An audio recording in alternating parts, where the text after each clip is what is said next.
Hey guys, Dan Hood, Big DH 2000 here.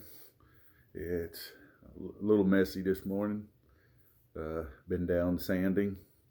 Uh, Decided to do that before taking a shower because you know how dusty sometimes it can get, even with the best of dust collection systems. So anyway, um,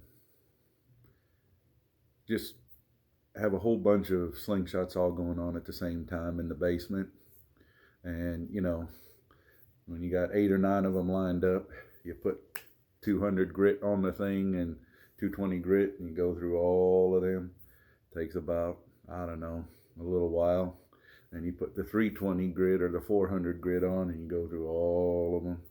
And then you go to the 800 grit. It just takes a while.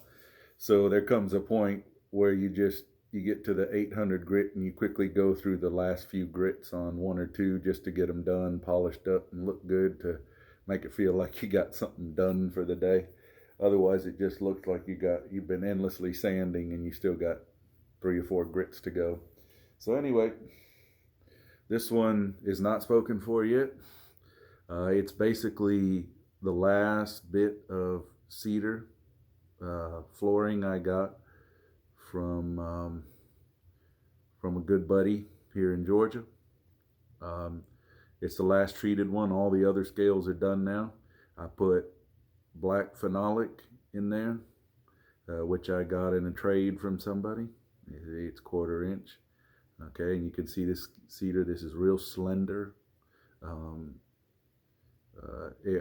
I guess you could say I started building it about the time I saw a couple of ray shots. So I did a through the fork model of that I keep around.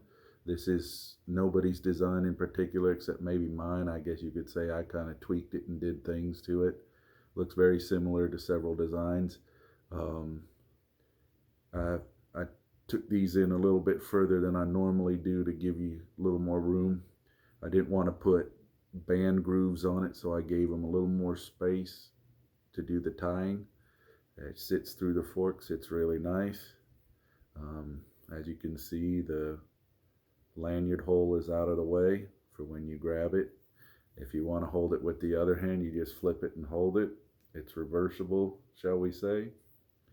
Okay. Put an oak pin in it to hold it together. I tried my best to get all the knots in the wood. Anyway, you'll want to look at the pictures either on my Facebook page or sometimes on the forum to see better what it looks like up close. Take care.